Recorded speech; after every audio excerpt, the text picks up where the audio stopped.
So you're at a football game, an American football game, and you're just watching a simple play, and a receiver reaches up or jumps up to catch a pass, catches it, and begins to come down, and then the opposing player launches himself up into him and knocks him flat. The ball comes out, and everybody reacts to, "Oh my gosh, what a huge hit." You hear the, "Oh, ooh," from the crowd.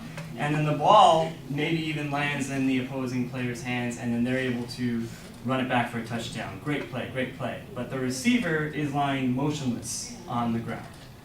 And it harkens back to old times, because for the first time in a long time now, football is suddenly becoming a very dangerous sport.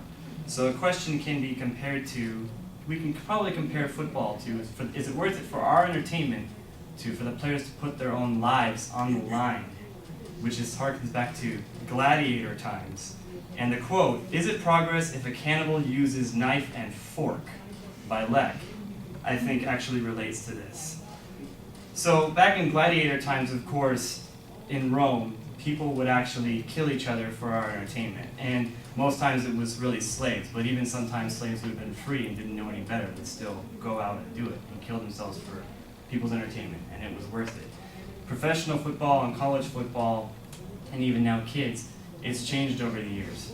You know, and people like to pretend that it didn't, back then in old times, that they used to hit just as hard, but it's totally changed. It's completely changed.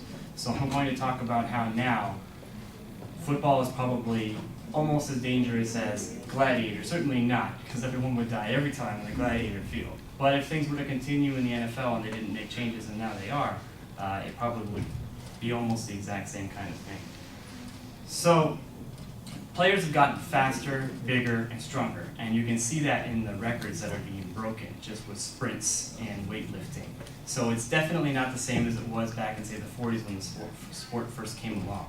And they've tried to change some rules. But the reason why a Hall of Fame player, Junior Seau, killed himself by shooting himself in the chest, as opposed to, you could say, a lot of people who usually kill themselves by shooting themselves in the head, was so doctors could actually look at his brain deteriorating, because he suffered many concussions as a player.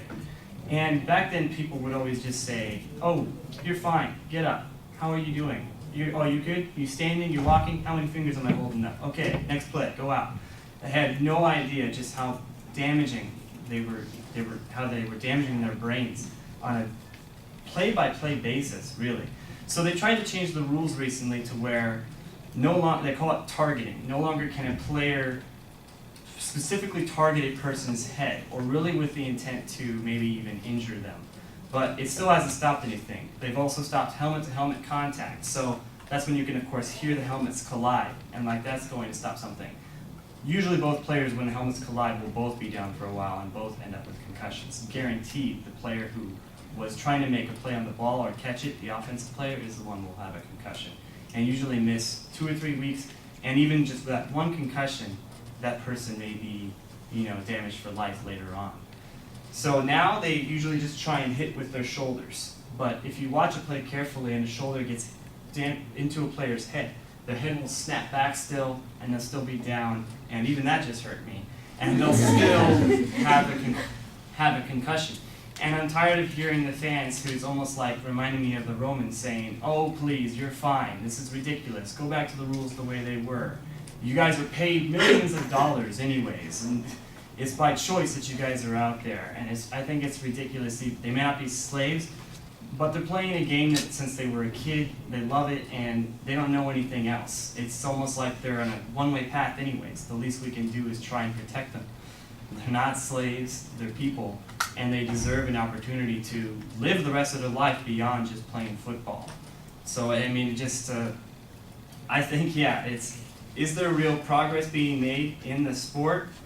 Yes, and slowly, but at the same time it's really slow, and it isn't just because the NFL, it's and college football. It's also because the fans think that some players, really should be putting themselves on the line for this, and I don't think that's right. I don't think so at all. And hopefully they'll probably be changing the rules once again, not even allowing shoulders to head collisions.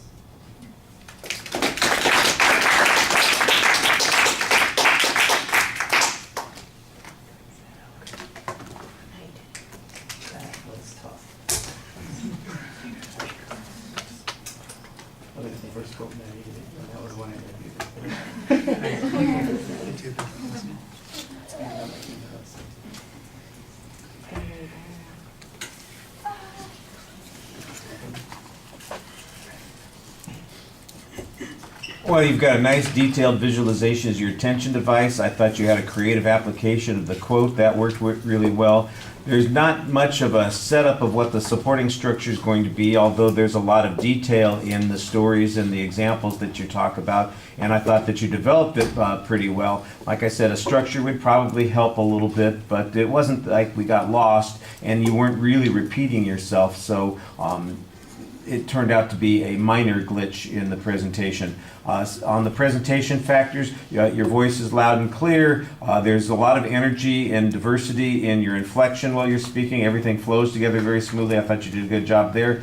You've got lots of descriptive gestures and indicators when you're speaking. You definitely look engaged. If we're watching you stand there, the body movements and the gestures always seem to suggest that you have something that you're saying that is important and interesting. Your facial expressions are also usually animated. Eye contact, I think you're trying to keep your eye contact level and distributed with the audience. Sometimes, again, it does look like you're internalizing a little bit, but I thought that that's hardly noticeable. And like I said, you seem fully engaged most of the time that you're speaking. You had no obvious indicators of anxiety at all. I thought that the conclusion of the speech was not as strong as the speech itself. I think we needed a little bit more summary. You just found an exit line and took it, and it was okay, but it seemed a little bit of a letdown from what you had done before. All right, thank you.